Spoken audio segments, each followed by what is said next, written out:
reduce their stress. So breath, how does it tie in? Let's talk about it. Does anything come to mind with anybody when they think of breath? And stress. Breath and stress, or breath in general? Yes. It becomes very shallow. Right. Anything else? Yoga. Just yoga. Yoga is great. Yeah. And yoga is so tied into breath. It's one of the most lovely things about it. So it's really an amazing feature in our bodies. And the Sanskrit word for breath in yoga that we use in yoga is prana, which means vital life force. So from a scientific standpoint, your vital life force is the oxygen that you take into your body, and your blood delivers it to every single cell that you have, the trillions and trillions of cells. And then each cell with that oxygen can undertake the chemical processes that they're designed to do, produce energy and keep your body functioning. And most of the time, breath is involuntary, right? We don't need to do anything to breathe. Our body just takes care of it. But I'm sure you've noticed, and you just said sometimes it's shallow when you're stressed, right? Sometimes we forget to breathe, and you're not really forgetting to breathe. Your body takes care of it and responds eventually. But we take in this shallow breathing pattern, or sometimes a labored breathing pattern. And why is that? Do we know what's going on there? Biological response. I think you're trying to get more oxygen, or your body or your muscle needs to have a fight or flight, so you need more air. Yeah, exactly, fight or flight. So it's a nervous system response. And in those moments, you're activating your sympathetic nervous system, which is that fight or flight response. So that's great if your body suddenly needs to react to a crisis. If you're being chased by a lion, or you need to push the car off of your child, flip the car. But most situations when we're activating our sympathetic nervous system is our modern day stresses. And from an evolutionary standpoint, we're really not equipped to handle that. And it sets off this whole chain reaction of responses in our body that just aren't great. As I mentioned, like hormone levels get knocked out of balance, and certain systems like our metabolism, when we talk about trying to lose weight, those systems just shut down. We've got more important things to do. We're running away from a lion, or we're fighting a bear. So, so those things shut down, our sleep is disruptive, and a whole string of other health effects. But what happens if we take ownership of our breathing process? Well, we can, with deep controlled breathing and with the practice of it, one, again, going back to that scientifically, bringing oxygen into our body, we can bring more oxygen into our cells so we can create better cellular function. And then secondly, we're turning off that sympathetic nervous system and turning on the parasympathetic nervous system, which is our rest and digest mode. And then our body can function. We can actually digest our foods. We can actually sleep because the right hormones for those actions are being activated. So there are hundreds of methods of controlling our breath and deep control of our breath. So I'm just going to touch on two of them today. And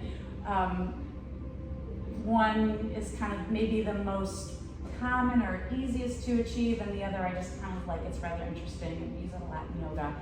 So the first is abdominal breathing, and we're not really breathing in our abdomen. Our abdominal cavity is where our organs are. Our thoracic cavity is where our lungs are. But in between there's a diaphragm, and that's a muscle that goes really across and through and covers the whole space, with some spaces for ligaments and veins to go through. But when that diaphragm is drawn down, the pressure in our lungs decreases, and we can draw air into our body. As that goes down, it does squish our abdomen and creates more space here, looking like our belly is, or like our abdomen is coming out. And then as we release our breath, that diaphragm comes back up.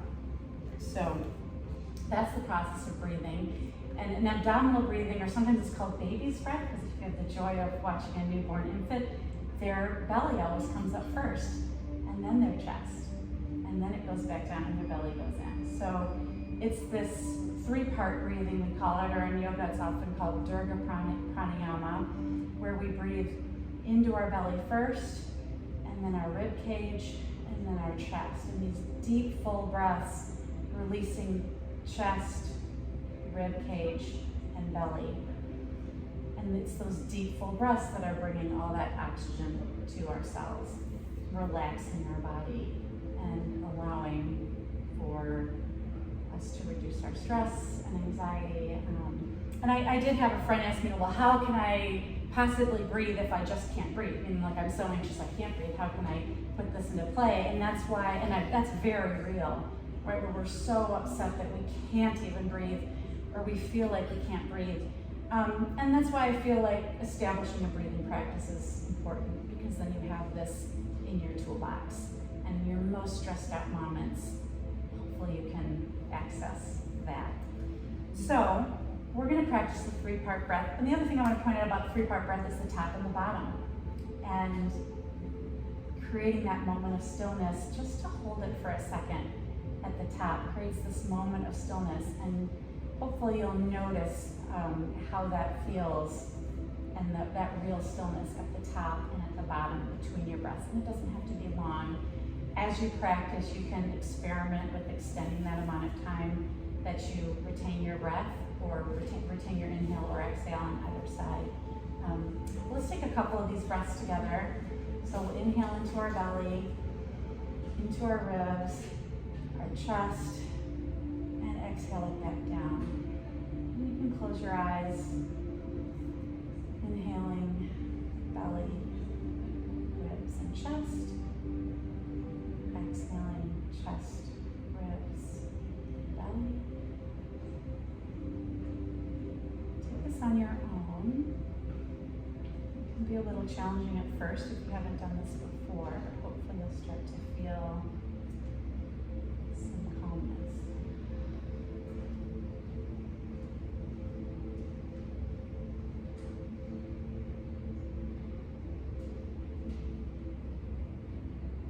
Let your shoulders drop down your back.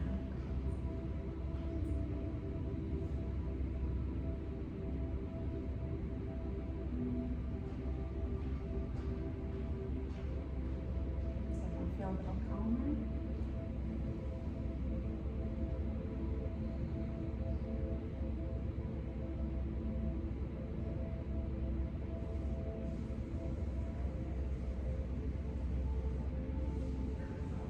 You want to blink your eyes open. That was just our short little experiment here before we meditate. I want to show you one more breath that I think is pretty fun.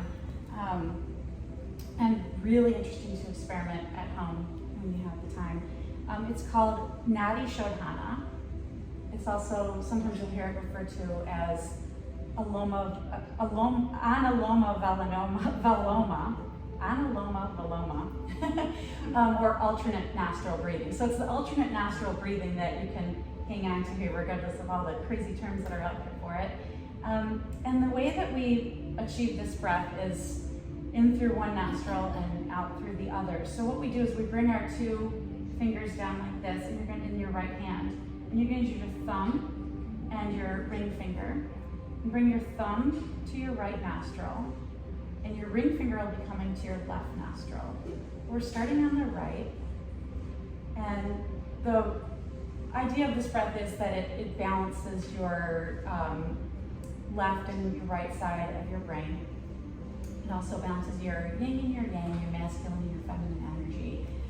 So as you get into it, you can, hopefully you'll feel that sort of sense of balance that comes with it. So as we and you can just rest your left hand on your lap. And as we raise our hand to our face and close off our right nostril with our thumb, you're going to inhale slowly and deeply through your left nostril.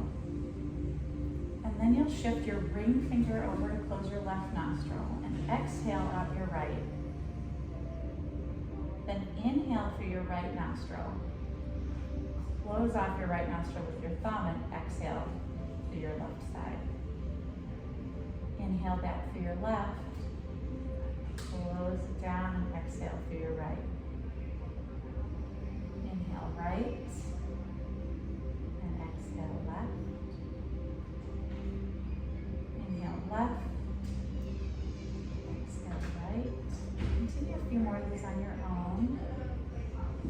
Allow your eyes to close if you can. I know it's hard when you're concentrating on the new movement.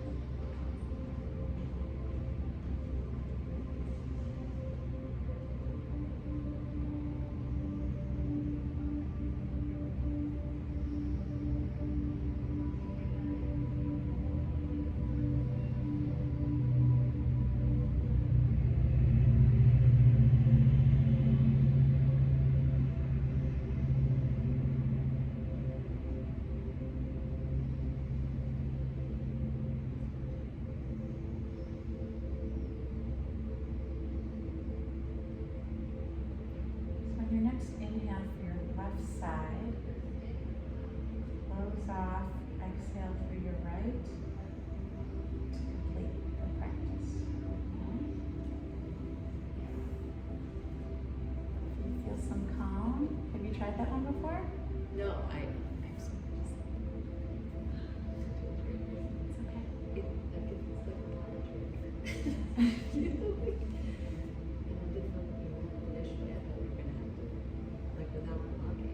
Oh, so with practice, it is possible to achieve this without blocking your nose, which is really, it takes a little bit of practice, but in time you can, kind of bring your mind to that space.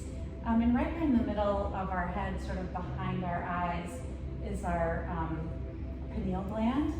It's also in yoga we call it the third eye, so you might have heard that term.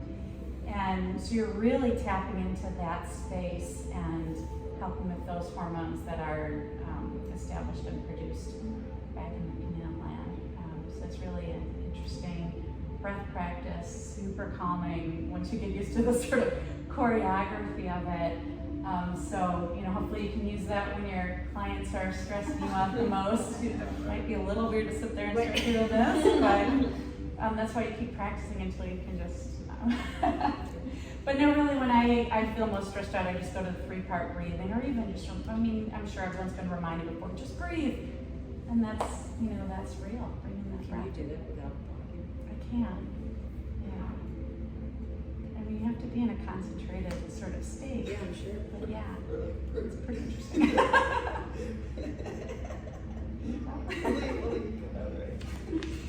So let's do a short meditation practice here. Does anybody have a meditation practice at all established a little bit, Hillary? No. So that's okay, don't judge yourself. There's so many different ways to meditate. I don't believe that there's a correct way to do it. Some people will tell you there is.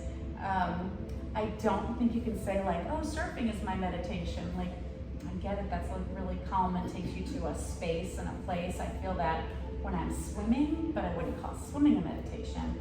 I do think there's a body stillness to the practice. But other than that, there's a million different ways you can do it. You can silently meditate.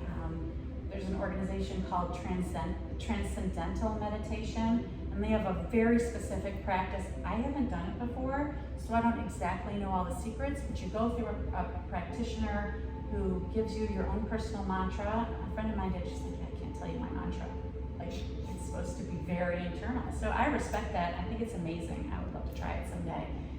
And they have centers all over the world. You can go and sit and meditate there. And they require they pretty much say you're not doing it unless you're doing it 20 minutes twice a day. But it doesn't need to be that way. You can be sitting in stillness for 5 minutes and concentrating on your breathing, and that's meditation. There's lots of apps that have guided meditation. That's where I started, and I think that's great too. Insight Timer is my favorite, and there's tens of thousands of guided meditations. And you can search anything if you're feeling a certain way, and or if you want to manifest something or whatever you want to do, you can search and find something that will speak to you. They do Yoga Nidra, which is like a practice of not quite sleeping, but very, very deeply relaxing. Walking through kind of a body scan. It's a really interesting thing to play with. So I'll do a kind of combination of a guided meditation with a few minutes of your own private stillness afterwards. And if, again, don't judge yourself if you start to feel too anxious to be sitting there in the silence for that long. Open your eyes, and otherwise I'll guide you out as well. So we'll start by closing our eyes and just taking some deep breaths. We'll go back to that 3-part breath. Sitting up tall from our tailbone through the crown of our head, and resting your hands where they're comfortable. And as we wind down here together today, I'd like to offer the intention that underlies most meditative practices, and that is of cultivating stillness. And please remember that cultivating doesn't mean that you achieve perfection. It's just where we're moving towards. With greater stillness of mind, we connect to the inner self and the intelligence of our inner self. When we dial down our 5 senses, we can start to tap into that sense of intuition, this 6th sense. And it is a magical power, but it's within each and every one of us if we listen. If we create space and allow that wisdom to come forward. So let's breathe deeply and imagine your taste, your sight, your touch, your smell, and the sounds as waves on the ocean. And it's okay if some of these waves seem really, really big right now. When we ride on the surface, they take us up and down, creating our emotions. And sometimes the best we can do is ride, watch for the shore as we go up, and just wait, sometimes maybe pray as we go down, with hope of the next surge upwards. And it can also be thrilling and beautiful too. At this time, let's take a deep breath and allow ourselves to descend beneath the surface. Inhale and smile, because we seem to have grown some gills here. Take a deep breath in and sink down a little deeper, getting those waves up above us for a moment. Inhaling,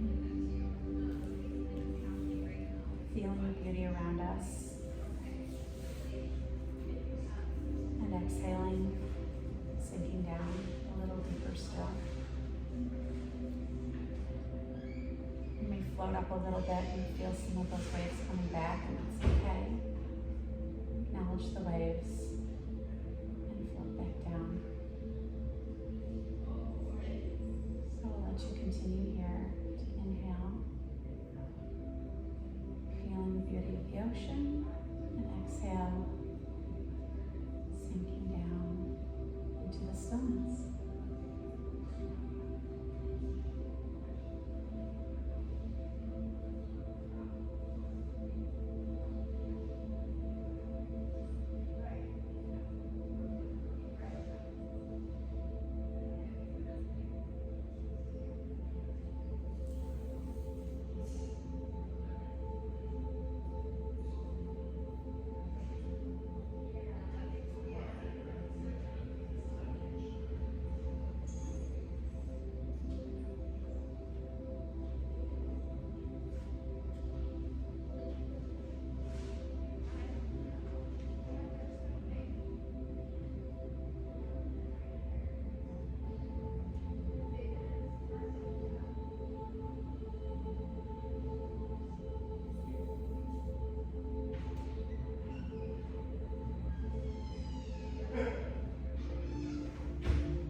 surface as you start to return.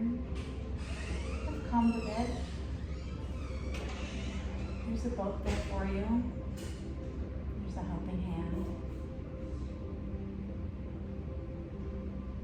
Climb back up onto the boat. Take in the sunlight.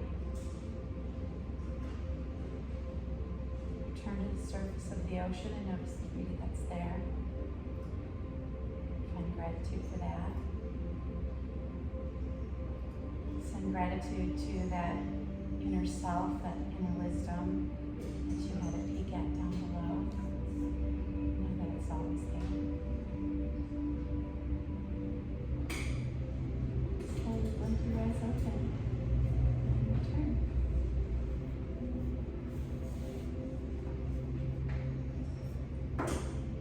How did that feel? Calming? Something we can practice? We were under the surface of the water for 3 minutes. Did it feel like forever? No? So you can extend your time and practice as you find your own way.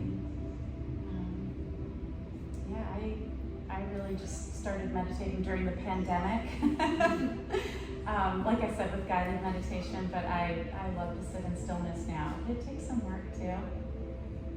Is there something to sitting, or is it just having your feet on the ground? You can do meditation lying down as well. Yeah, so it's really how you're most comfortable. Having your feet on the ground is nice. I think you can, to ground down. I mean, you're literally attaching yourself to the earth. So there is a lot of value in that, I think, in calmness. But it's how you find comfort. I mean, really the most important thing is that you're comfortable and that you're protecting your knees. You don't want floating knees. You want them to be level with or below your hips. So, and I mean, that's self-regulating too, because you'll find out, oh, I'm uncomfortable this way, and you'll shift until you find that, calm.